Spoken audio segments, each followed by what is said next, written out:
So, as I have mentioned, there is one-to-one similarity between transport of heat or temperature distribution and mass fraction distribution, which is due to concentration gradient.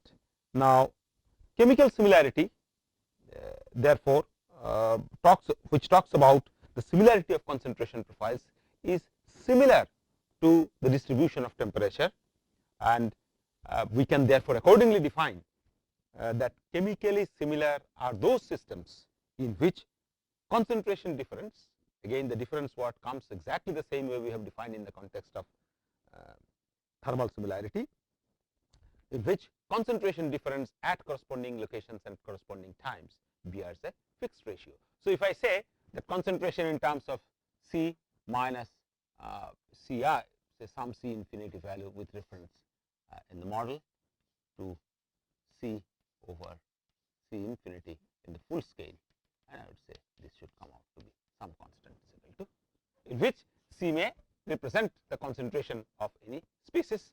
We can also write instead of concentration the mass fraction of that particular species. So, we can define in whichever units of concentration we may try to adopt. So, this is the definition of chemical similarity.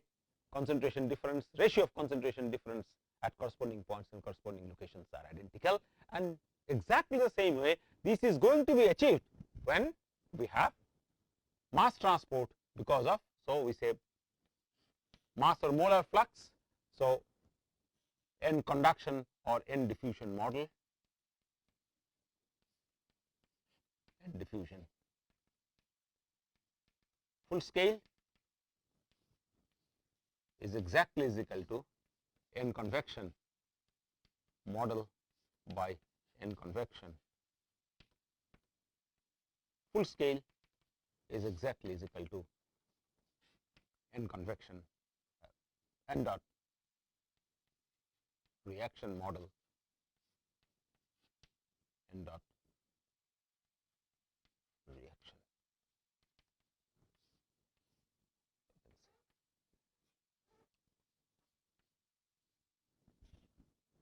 So, this condition is to be satisfied, and once if this condition is satisfied, the consequence of this is the similarity in concentration profile, which is defined in accordance with the equation on the right.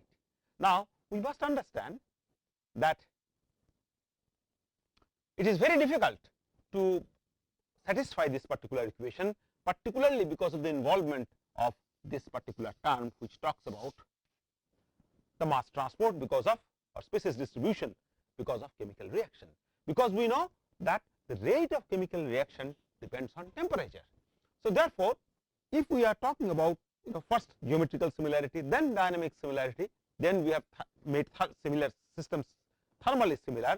So, the temperature in the two systems are now different, but they are thermally similar, but that the absolute rate of the reaction depends on the temperature in accordance with the Arrhenius rate law. We all know that the rate of a chemical reaction is given in terms of A exponential Q by RT, activation energy, and this is the temperature dependence of rate. And so, therefore, if the temperatures are not identical in the model and the prototype systems, in that case we are going to, it will be very difficult to maintain a chemical similarity. So, we have a system in which we have geometrical similarity, mechanical similarity, then thermal similarity, and we try to operate the system at a similar temperature, not same but similar temperature, and yet we would be able to satisfy this particular reaction, because we won't find species which will at that particular temperature react to give rise to a proportionate reaction rates between the model and the prototype. So, it will be very difficult to achieve similarity in terms of mass generated because of or depleted because of chemical reactions by carrying out the model studies at a different temperature than the full scale itself. So, therefore, we will always carry out chemical similarity studies or mass transport because of reactions etc.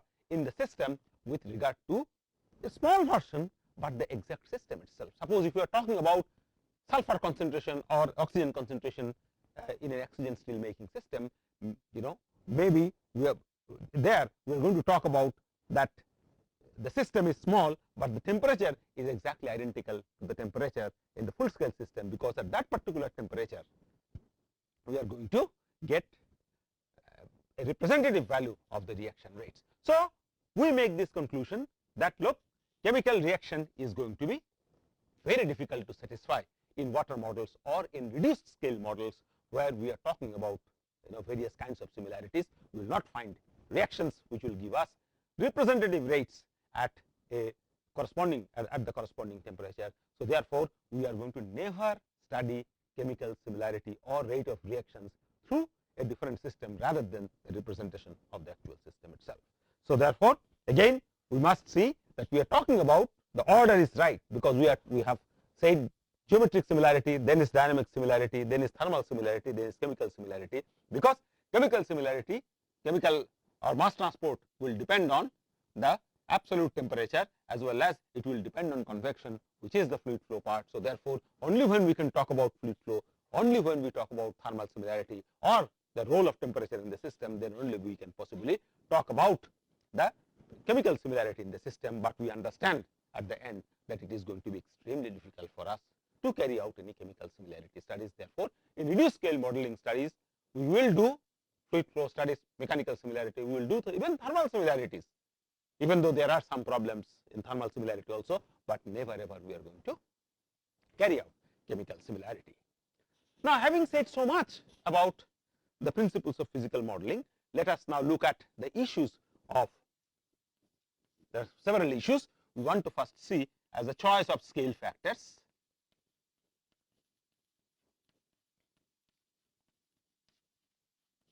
And operating liquid. This is an important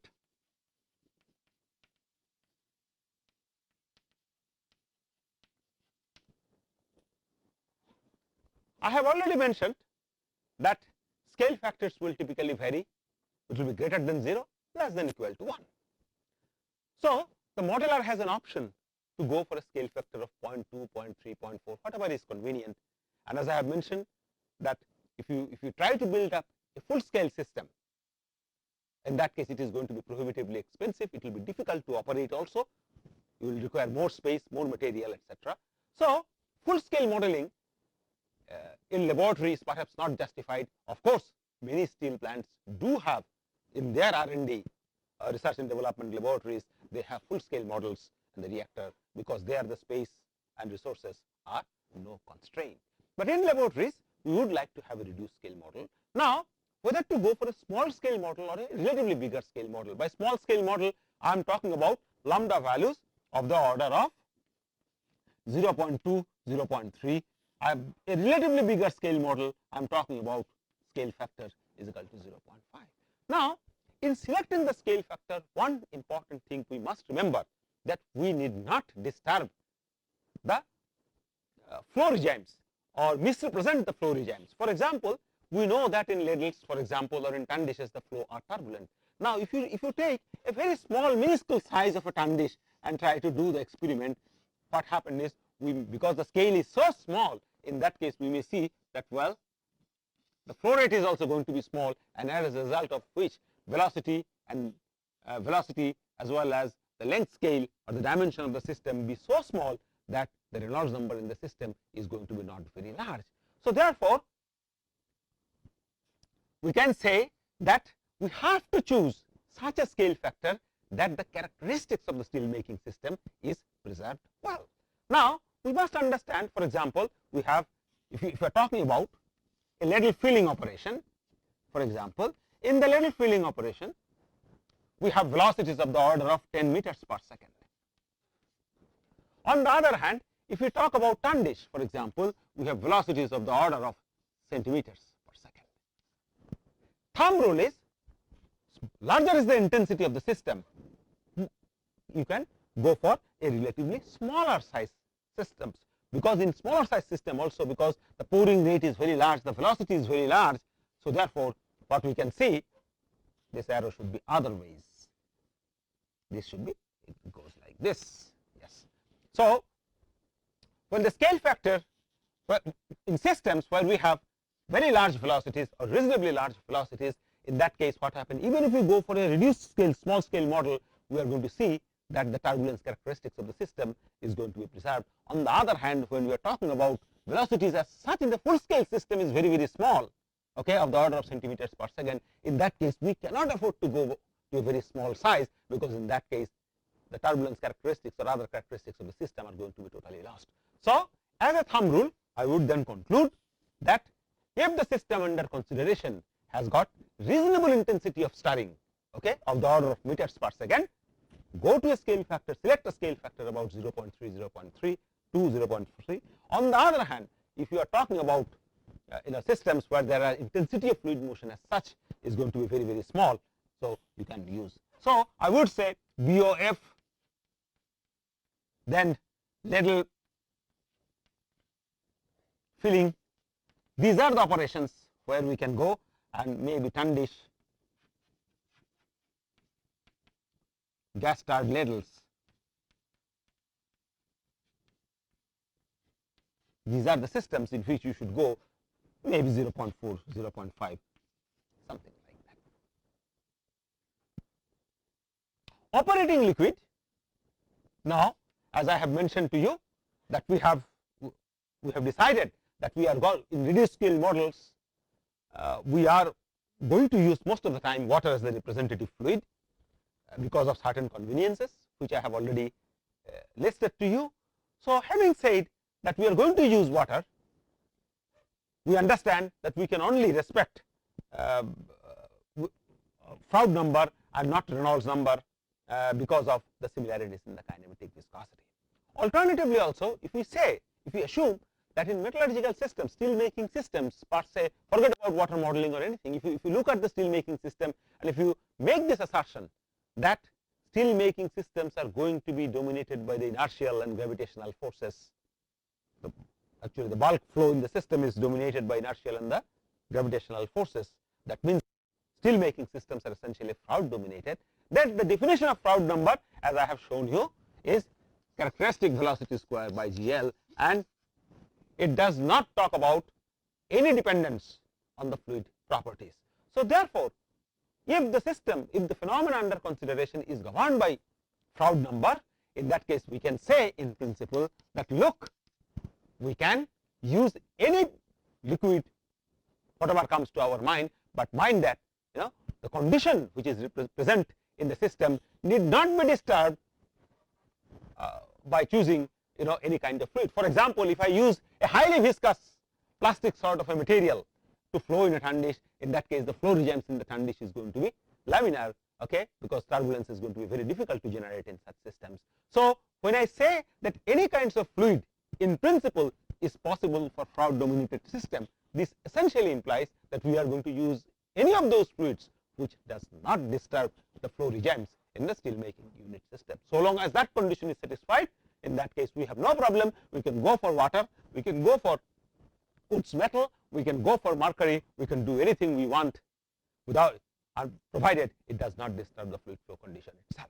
So, we must understand that the operating liquid can be anything, and as I said that we will like to use in most of the cases, in majority of the cases, water as the representative liquid because of certain advantages which I have already mentioned.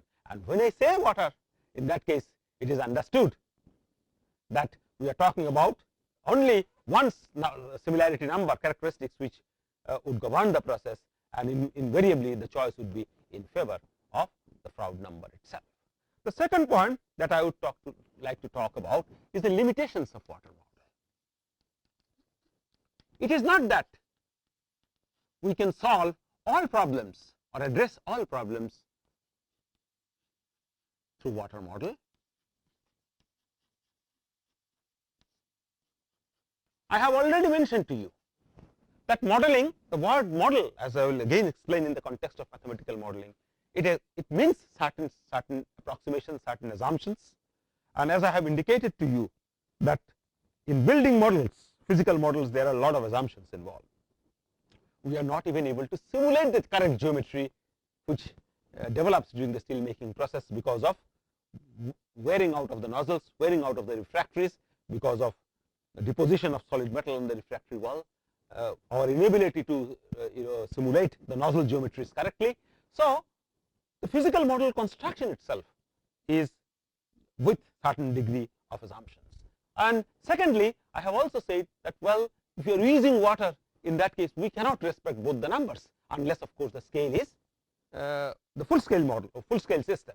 So therefore, in reduced scale models, when you use water as such, we have many approximations built in. So therefore, we must understand, and also in the thermal similarity, for example, I have mentioned that, well, if you are using a glass vessel, in that case, although you can simulate the fluid flow part very well, but thermal similarity you are not going to be able to match, because the actual practical rate of heat extraction through the refractory wall is not going to, you cannot get it through the plexiglass model or through the glass model, because you cannot use water for more than 90-95 degree centigrade. So therefore, the wall heat fluxes, outgoing heat fluxes through water models cannot be replicated exactly and will not correspond to the actual industrial system. So if I start listing, there are many assumptions and idealizations based on which we are building the water models. So therefore, we can understand that water models may not always give us exact, accurate and all possible results which are relevant to us.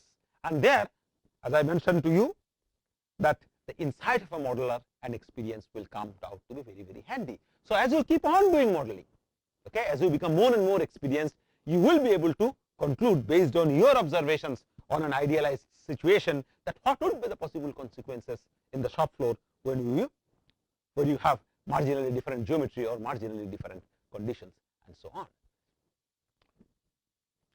Of greater relevance here is our inability in water model to simulate multi-phase flow scenarios. For example, in most of the cases, we have, if you take a vessel, per se maybe a ladle, it is convenient to draw a ladle, and that's why I have been always drawing a ladle, and you have a plume, and then on top of the plume you have, say for example, the slag layer.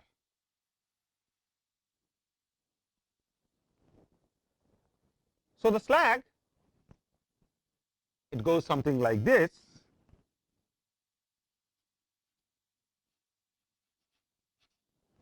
Typically in a gas stirred ladle. So the slag, which serves as a protective cover, also does many things. For example, when you are talking of desulfurization, suppose in your primary steel making you have been able to get desulfurization up to 0.01, 0.12% at the end of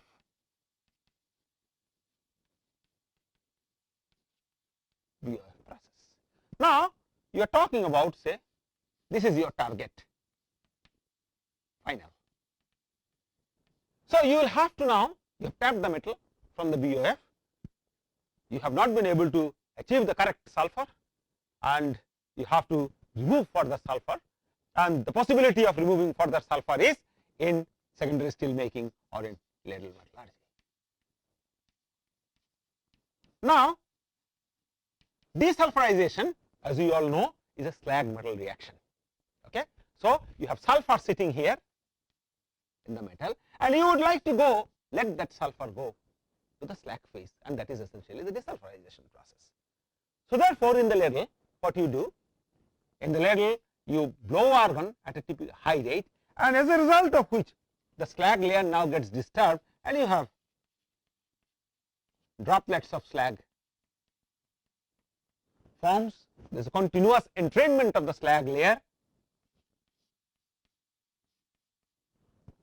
particularly in the vicinity of the plume, and this creation of large surface area aids in desulfurization reaction, because if it is an interfacial reaction, heterogeneous chemical reactions are strongly dependent on the interfacial area, because it is on the interface that the heterogeneous chemical reaction takes place. Homogeneous reaction, as I have already mentioned, it takes place within the entire volume of the reactor, but heterogeneous reactions takes place only at the surface. So therefore, more is the surface area, more is going to be the rate of reaction. So when you have a planar slag metal interface, we have, it's the nearly the area of the pi r square, or the area of the circle that you see from the top. But when you have infinite number of droplets, or a very large number of droplets, in that case that pi r square has now manifested into 100 times or 1000 times more area, and as a result of which desulfurization is exacerbated. So therefore, this sort of a feature, the entrainment of the droplet, it's the creation of the surface area, these are strongly dependent on the thermophysical properties of the slag. Now, the slag and the metal, for example, their density ratio is of the order of 7200 is to typical about. This is a typical value. This is the metal density. This is the slag density in kg per meter cube.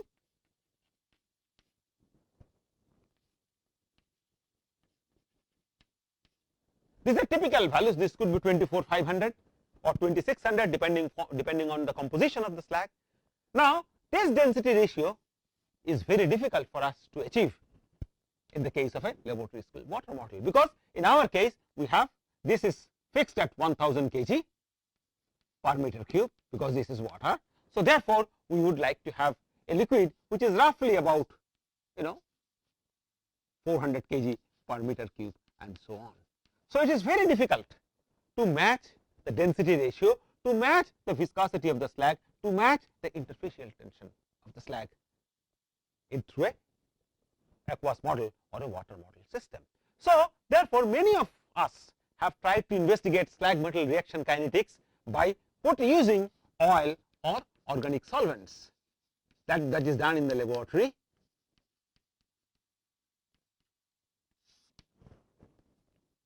But we know that oil and organic solvents, for example, the oil has a density of about 980 kg per meter cube, okay, and you see the density of water is about 1000 kg. So this density ratio is absolutely much different from the density ratio of the actual slag and metal systems, and similar values can be said, similar things can be said about viscosity and interfacial tension as well. So therefore, the actual slag metal system cannot be replicated through water models in a laboratory scale system, and this inability to represent the actual slag metal system brings us to a point where we say that, well, multiphase interactions, the slag metal interactions, the slag metal reactions, etc., really cannot be replicated in laboratory by means of a water model. Now, this is but we can get some idea, some qualitative idea that, well, if slag is there, then what kind of a behavior. For example, today it is well known that if you have a slag layer sitting on the top of water bath, or a slag layer which is sitting on the top of a molten steel bath, in that case the slag, the presence of a slag for a given gas flow rate will cause the liquid to recirculate at a relatively slower rate. So if there is no slag, in that case the liquid is going to recirculate faster. If there is a slag present, the liquid is going to recirculate at a slower rate, because the slag will eat up a part of the energy, and this is a well known. But how much of energy is going to be eaten up in reality, that on a one-to-one mapping we will not be able to do because of the mismatch of thermophysical properties. And this is proved very well when people have studied that, well, you have volumetric mass transport coefficient in an argon starred ladle, which is Kw in a water model. What is this? This is mass transport coefficient, which is meters per second. This is area, so this is meter cube per second, and this is termed as the volumetric mass transport coefficient as a function of argon gas flow rate in a gas starred ladle. And people have studied this by taking benzene and water, benzene as the top liquid, water as the bulk liquid, and studied the partitioning of benzoic acid in between the two to calculate the mass transport, volumetric mass transport coefficient, and it was found that, well, it goes like something like this, and then it goes like this. This is about, the slope is 0.07, the slope is about 2.5, the slope is about 1.4. This is the least slope, this is the maximum slope, this is still the intermediate slope, okay, as I have drawn. But if the same experiment is carried out in a, say, I will draw it in an inset, it looks like at well, the slope goes something like this. Okay. So therefore, while the slope gradually increases, so the least slope is here, then the intermediate slope is still bigger, and then finally in the third region, these are the three characteristics argon flow rate. Okay, this is the argon flow rate 1, this is the so Q1 and this is Q2. So we do see three distinct regions as we see in the water model. So the bigger plot is for water model, and the smaller plot is for actual steel making system. Steel making ladle. So the similarity that I see here in this system, what is used? In this system, we have used benzene as the top liquid. Benzene is lighter than water. Water is the bulk liquid, and we have studied a partitioning of benzoic acid between slag and water, which to study the partitioning of sulfur between slag and metal.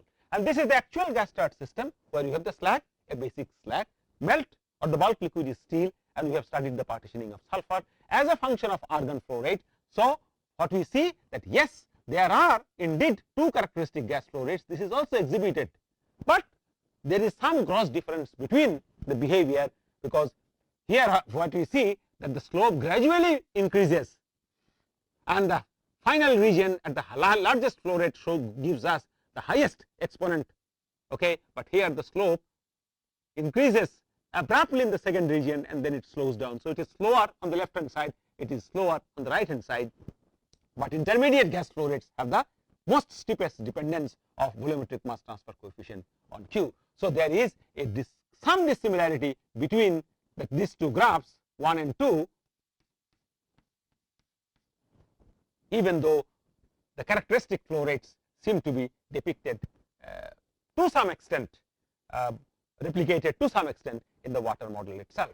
So you see, this is one flow rate where the slope changes. This is again the second characteristic flow rate where the slope changes. Again, what you see here, that this is the first flow rate where the slope changes. This is the second time the slope changes. So these behaviors are actually identical, even though the exact slopes may not be identical. And this precisely tells us, or this is a confirmation of the fact that we really cannot replicate, or exactly cannot replicate, the multi-phase characteristics of water model systems with a multi-phase characteristics of a steel making system with water model itself. Let us now talk about the third point, which is very important for us, is measurements and measuring devices. Measurement and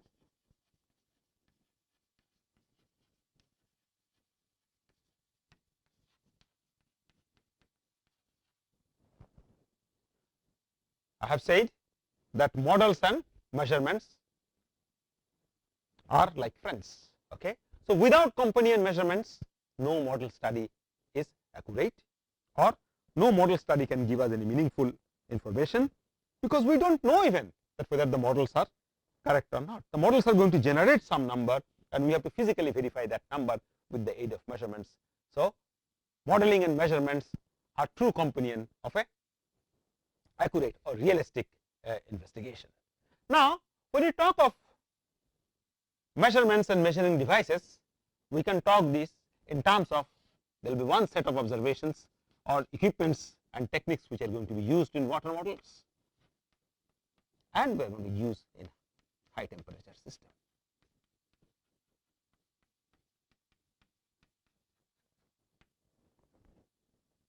What do we measure? For example, in steel making systems, we measure phases, whether it is a slag or it is metal.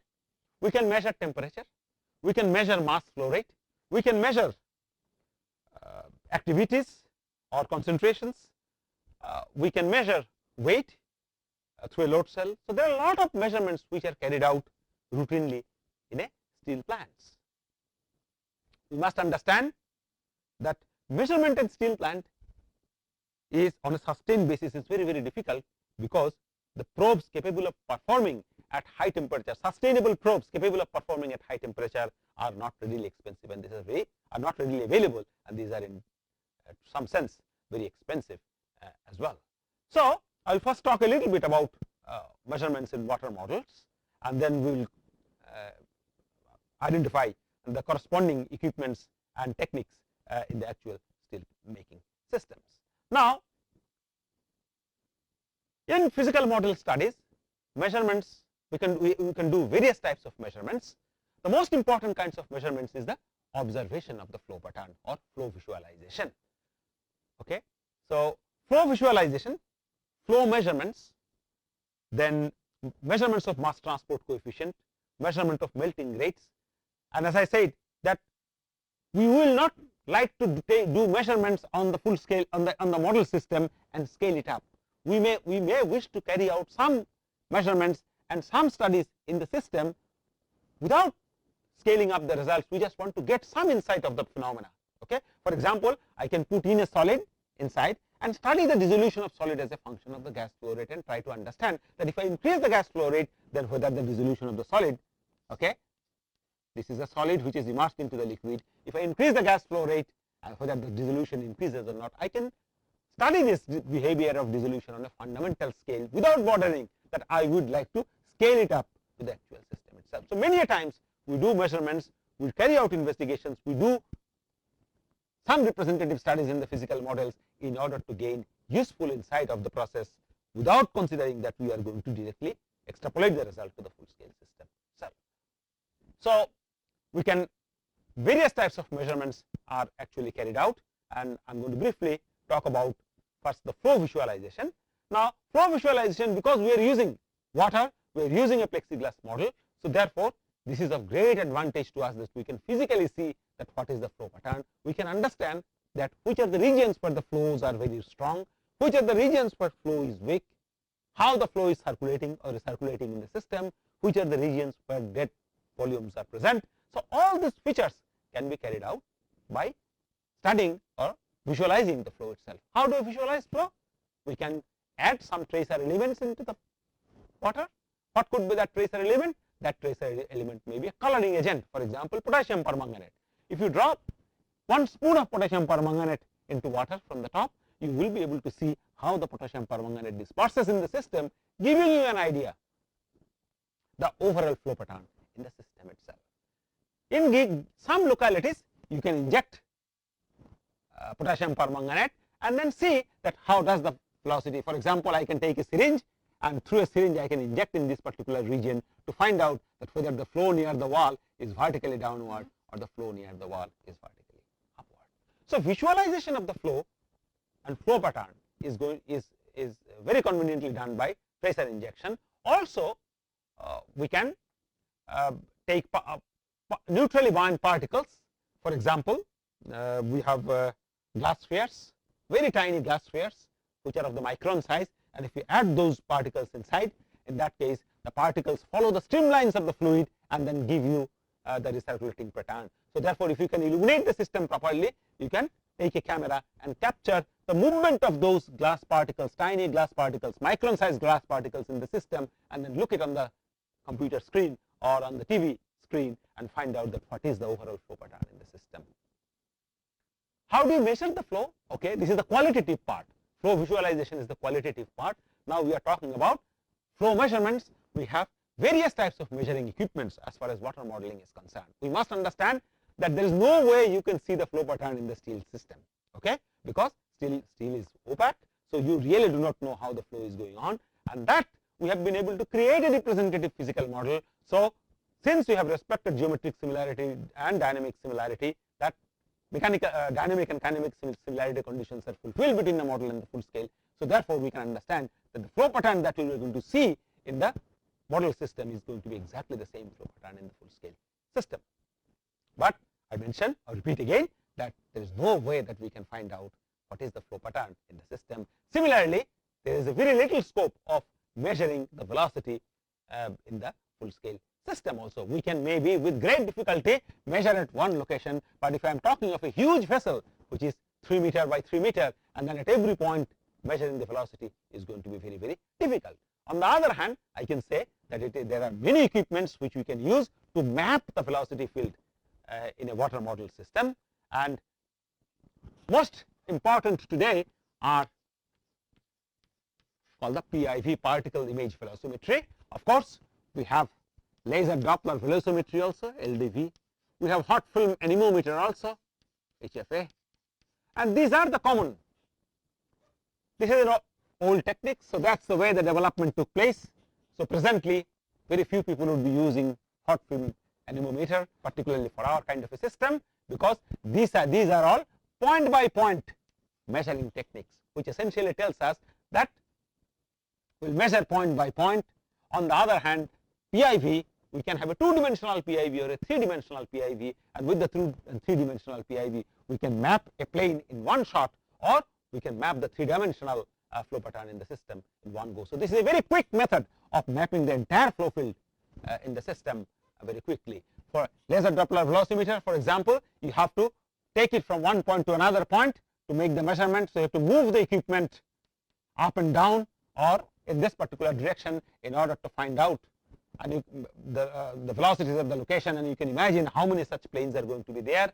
So it is going to be an extremely tedious task to map even the velocity field prevalent in a water model. On the other hand, with PIV, you can do it possibly in 1/10 or 1/100th of a time. So there are many equipments which are available. I repeat again: particle image velocimetry, laser Doppler velocimetry, hot film anemometer. These are the standard techniques. You can, if you are interested about this flow measuring techniques, you can look at the internet or in some textbooks and know about this. Apart from this, we have other techniques also, which I am going to now describe. These are melting techniques, then mass transport, tracer dispersion, and so on. So before I proceed to discuss the melting methods,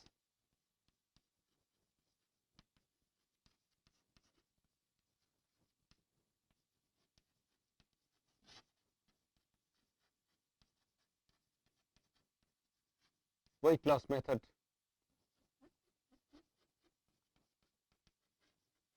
conductivity measurements,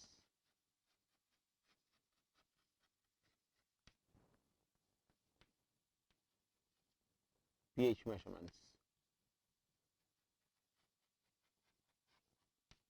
etc.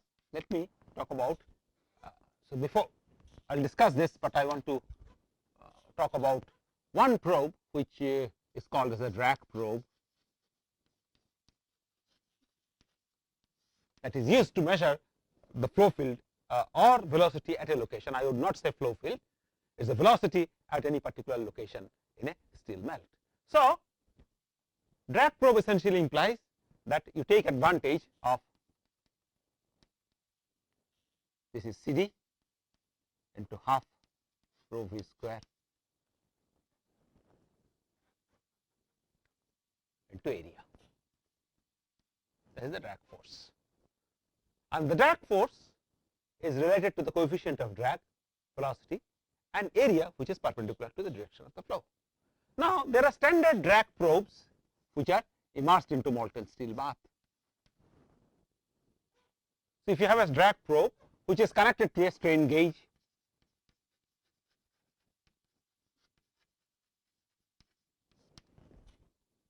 and assuming that you know the drag coefficient, because the probe has a fixed area, you can, if you can somehow measure the force, so the measured force can be converted to the corresponding velocity very conveniently. So drag probe has been developed for steel bath, and the forces exerted by the flowing fluid on this probe, which is measured by strain gauge, is directly converted into the velocity, and this has come out handy in many laboratory scale measurements, but I really don't know of any situation where such a probe has been measured in an industrial system on a sustained basis to know the flow or the intensity of flow in the system itself. Now melting methods are basically used to understand the melting behavior of solids in steel. For example, in a water model, you can take an ice and study the melting of ice as a function of flow rate, as a function of vessel geometry, as a function of location in the system, and so on, and thereby understand that, well, what are the conditions that expedites melting, what are the conditions that retards melting. Similarly, weight loss method is also carried out to understand the rate of dissolution, for example. So you can immerse, for example, a benzoic acid compact in a water bath and let that compact get dissolved, because benzoic acid will dissolve in water. So, as a result of the dissolution of the benzoic acid, what happens is its weight will continuously go down. So, suppose I immerse the benzoic acid and then it is connected to a load cell. So, it is recording continuously the weight of the benzoic acid compact immersed in the water bath, and as time goes on, what happens is that the weight decreases. So, I would say weight versus time,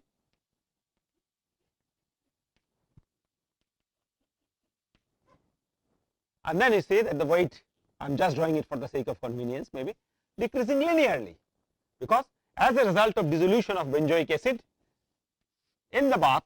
So, I have the benzoic acid compact here, okay, and this is, so benzoic acid compact. So, it is dissolving, as a result of which its weight is continuously decreasing, and that behavior is replicated in this particular field. This, if the compact is of cylindrical shape, I can convert this weight in terms of a corresponding radius, because I know the density. So, the volume is correlated with the length as well as the radius, and that I know already the density of benzoic acid. So, therefore, the weight can be converted in terms of a radius. So, I can also draw that, well, radius varies something like this. Now, once I know r versus t, then I can calculate that, for example, dr over dt, the rate of change of the radius, and this rate of the change of the radius is actually proportional to the mass transport coefficient, which one can very conveniently show. So, therefore, by carrying out this weight loss method, okay, with suitable species or solid compacts, we should be able to determine that what is the mass transport coefficient and find out that, well, how does the weight changes as a function of time if the argon flow rate changes, if the liquid becomes more taller or the deeper, or the diameter of the vessel becomes more wider, or this point actually moves down to this particular location. In that case, we can study all the effect of operating conditions on the weight, which can be converted to corresponding radius, and based on which the mass transport coefficient can be calculated, and we can say that, well, based on the weight loss methods, we can study that, well, whether the dissolution of the solid is going to be expedited under certain condition, under which condition, and retarded under which condition, that we will be able to find out based on weight loss method. Conductivity measurements basically and pH measurements, both of them are basically used to map concentrations.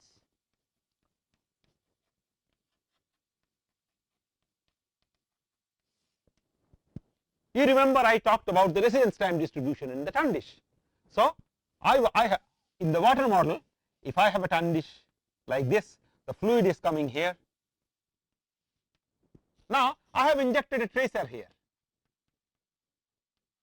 and I want to monitor the concentration here. That is what is the residence time distribution studies talks about, that you inject a tracer and monitor the concentration here.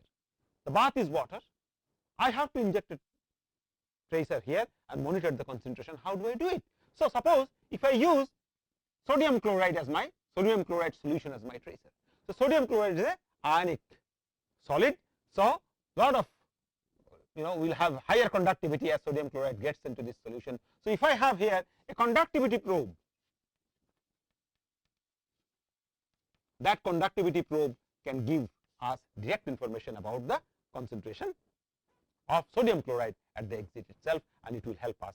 This conductivity probe will give us conductivity, which can be converted to the concentration of sodium chloride, because conductivity and concentration in most of the cases we see are directly proportional.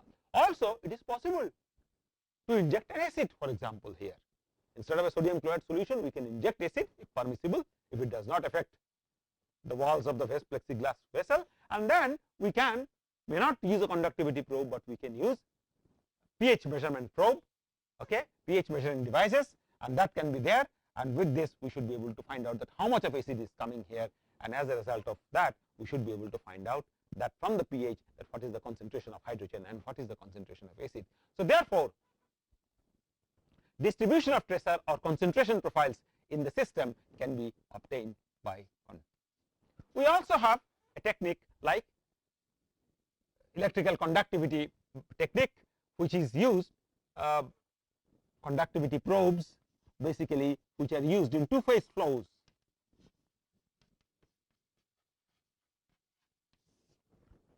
In gas stirred ladle system, for example, you inject bubble here. So, if you use a 2-needle conductivity probe, okay, this 2-needle conductivity probe will give rise to some signal in terms of conductivity based on which we can distinguish between bubble and liquid. So, as I mentioned to you that within the plume region, what you have? You have bubbles which are dispersed. 2 to 5% of the volume of the plume is going to be occupied by bubble. So, therefore, at some point of time the probe is like this, the bubble will come, hit the probe, and then the bubble goes away, and next behind the bubble comes water, and water strikes. So, intermittently you have sometimes water striking, sometimes bubble striking, sometimes water striking, sometimes bubble striking, and this is going to create a different kind of a signal, and based on that you will be able to find out that what is the bubble rise velocity. So, discrimination of the two-phase characteristics of the gas liquid plumes in water model can be very conveniently done with conductivity probes. If we come to full scale system or steel processing system, in that case we find that this sort of a probes are very difficult. Of course, some probes have been generated for laboratory scale studies, but in industry, as I have mentioned to you, that we mostly measure temperature, we measure flow rates, we measure activity, we measure weight, we measure pressure. Many things, phases, for example.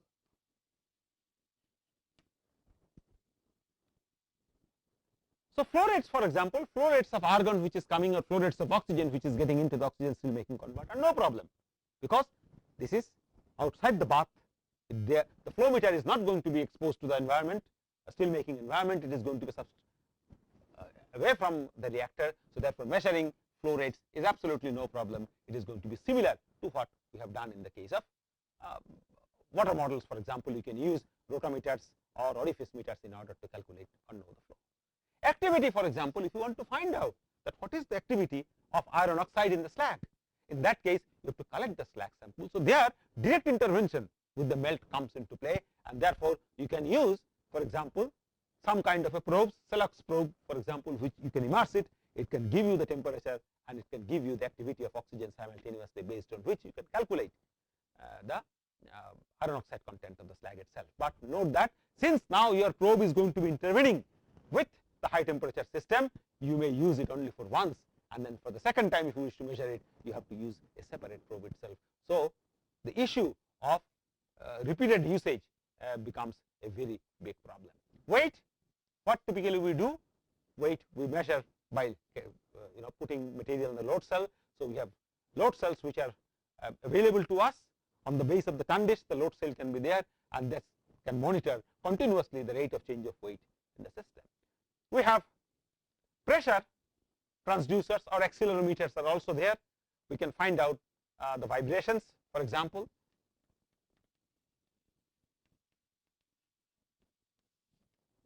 So, we can accelerometers.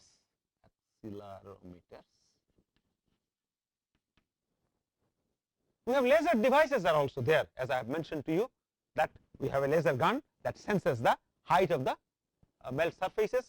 So, that measures the, what they measures? It measures the height or distance, H-E-I-G-H-T, height or distance. You have laser devices.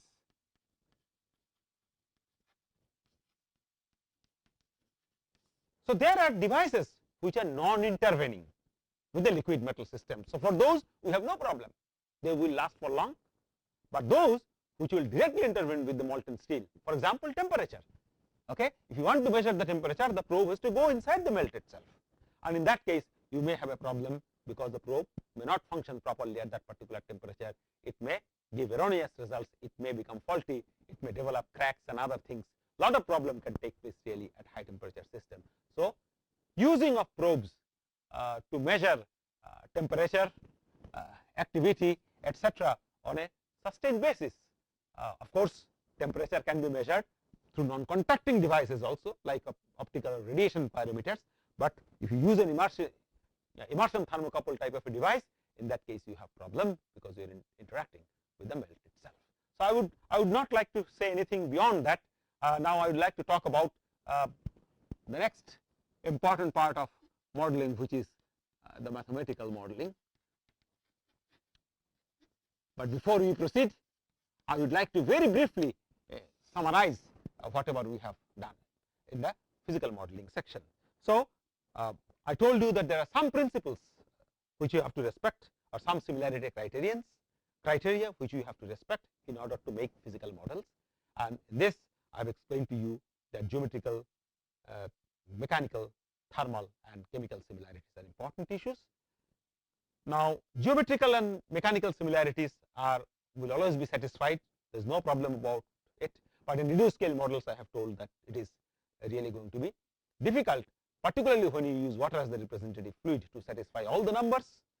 So therefore, fortunately, since the metallurgical or steel making processes appear to be Froude dominated, so we can say that, well, we can use water without any problem, and water also has the same type of a kinematic viscosity, so we don't disturb the flow patterns. If you scale it up, if the flow pattern in the system, full scale system, is turbulent, since water has the same sort of a kinematic viscosity, at the corresponding scale also on the reduced scale, the flow features are going to be also similar to the full scale system itself. Now thermal similarities are going to be a little bit difficult to maintain, and chemical similarities perhaps are going to be impossible to respect. And all these similarity criteria, I have told you that they can be derived starting from the governing equation if they are known, or they can also be derived from knowing the fundamentals of the process itself. If the governing equation is not applicable, in that case you can find out by carrying out a dimensional analysis, which of course we have not talked here, but you may have been exposed already to dimensional analysis. So through dimensional analysis we should be able to generate Froude number, Reynolds number, Fourier number, etc. Or these numbers can be generated from the governing equations. So all the similarity criteria are going to be can be generated by considering the governing equations. I have tried to emphasize repeatedly that physical model cannot be used for everything, and model word itself implies that there's some sense of an inaccuracies involved or idealization involved, and I have mentioned that throughout. So we must understand the potential and limitation of water models particularly, and I said the biggest advantage of using water model is our ability to measure the flow as well as see the flow pattern itself. This is the single most advantage of water modeling, which is unparalleled. And because we have been able to match dynamic, kinematic and geometrical similarity realistically well, so we can get a nice representative scenario of the actual steel making system as far as flow is concerned. Multi-phase flow, we are not sure. We cannot quantitatively analyze, but we can get some qualitative information of the slag metal interactions and behavior in actual system. And I have also categorically mentioned and shown you that to what extent one can get representative observations or some meaningful observations which may not be accurately representative of the full scale system. And finally, I have also talked about the choice of a fluid, the scale factor. In scale factor, I have emphasized that when you have intensity of the flow very appreciable, you can go for a relatively smaller scale factor, and when you have intensity of flow very weak, you can go for a little bit higher scale factor so that you don't disturb the flow pattern itself. And finally, I have tried to give you some idea about the measurements. I am trying to emphasize that if you do modeling at any stage, please go for companion measurements, because without measurements our models are incomplete. We don't see the reality, and there is enough scope of carrying out measurements in full scale as well as experimental systems. And in full scale systems, I have mentioned that, or steel processing systems, that because the high temperature where we are going to have measurements, but the measuring device is going to directly intervene with the fluid, okay, so which we call as an evasive and non-evasive techniques. So non-evasive techniques have no problem because they are not going to be exposed to the high hazardous high temperature condition, but evasive techniques like immersion thermocouples, immersion oxygen probes, they are going to be problematic to some extent, particularly when you have a huge reactor size. Laboratory scale is no problem. You have this much reactor, you can put in a silex probe very easily. But imagine if you have a 300-ton ladle or a 300-ton oxygen steel making furnace, putting an oxygen probe, you have to have great automated devices and so on. So it is little bit tricky. But on the other hand, as far as physical modeling is concerned, we can carry out innumerable type of measurements. Now coming to mathematical modeling, in physical model we have represented the process in terms of an actual physical replica. Okay, that replica is having different scale, it is having different material. Now we wish to represent a given phenomena, okay, the system and a given phenomena in terms of a mathematical model. So therefore, if a question comes, I want to represent LD converter in terms of a mathematical model. So I would say that what in an LD converter you would like to represent in terms of a mathematical model. So the phenomena under question will be represented, or the process under question is going to be represented in terms of a mathematical model, which is either a differential equation or an algebraic equation. Now the word model, I come back to this critical point which I have been mentioning. The word model implies that there are certain inherent approximations and assumptions involved. Now mathematical expressions, for example, there are mathematical expressions, for example, Ohm's law. You write down current voltage resistance relationship, or you have Fourier's law of heat conduction. Okay, so these equations are also mathematical expressions, but we call them law. On the other hand, the mathematical expressions that we are going to write for steel making system, we are going to call them as models, because we are going to build those mathematical equations with certain assumptions and approximations. Laws are what? That corresponds exactly with the reality. Okay, whatever I observe and whatever the law says, there is one-to-one correspondence. On the other hand, whatever I see and whatever the model predicts, there may not be any one-to-one correspondence. The model will have certain differences from the observation. If the models repeatedly produces results which are exactly, regardless of geographical boundaries or any locations or any constraint, because Ohm's law is valid here also in other continents as well. Same is Fourier's law of heat conduction. So if my model of a particular steel making process is found to produce exactly the same result, okay, in different steel plants all over the globe, then you can say possibly that this model is now as good as a law, because there is no approximations involved, there is no idealization involved, and hence the model predicts whatever we are observing in reality. There is one-to-one correspondence, and hence, so yesterday's model may become tomorrow's law.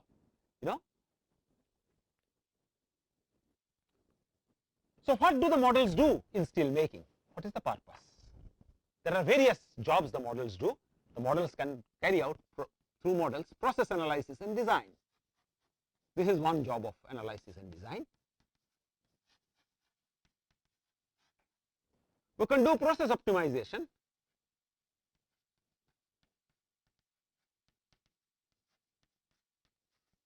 We can do process control.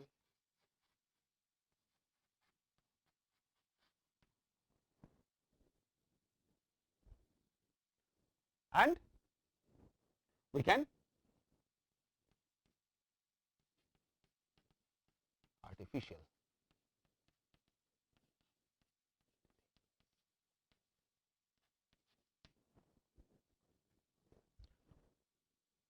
So I will draw this figure and show you that this is my mathematical model.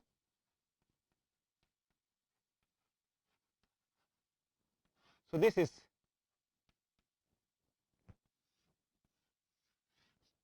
process optimization. This is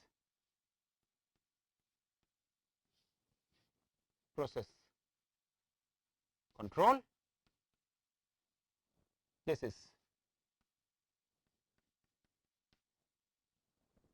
artificial import, and this is process analysis.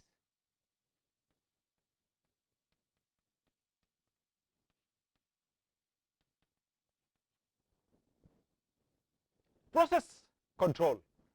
So mathematical model, this I have explained in the context, for example, of flow rate control in a turn dish. And I said that, well, how was the aperture nozzle of the turn dish adjusted? It was based on a control algorithm, which is a mathematical model, which may be the Bernoulli's equation.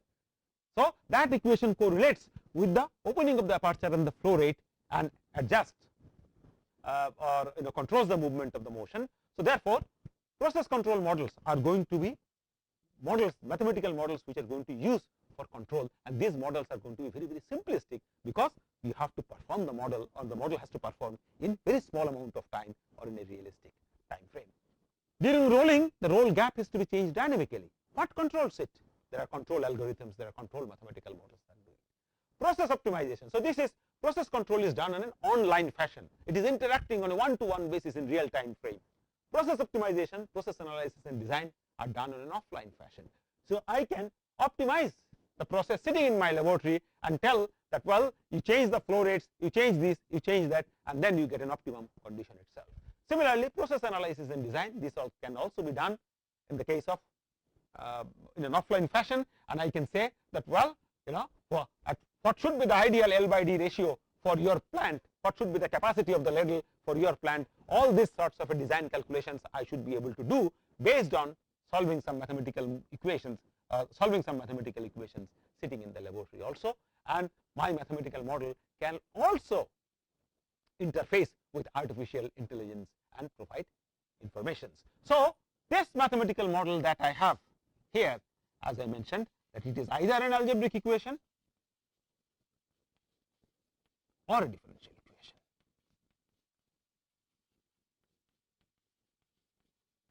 Representing a given phenomena.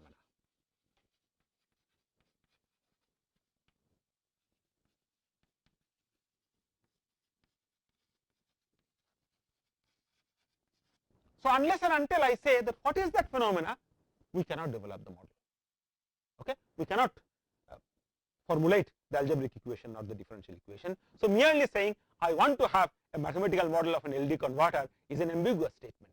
You have to specifically mention that what is the process of the phenomena, and then try to represent the process, and then see whether you want process control to be done, process optimization, process analysis, design, and so on.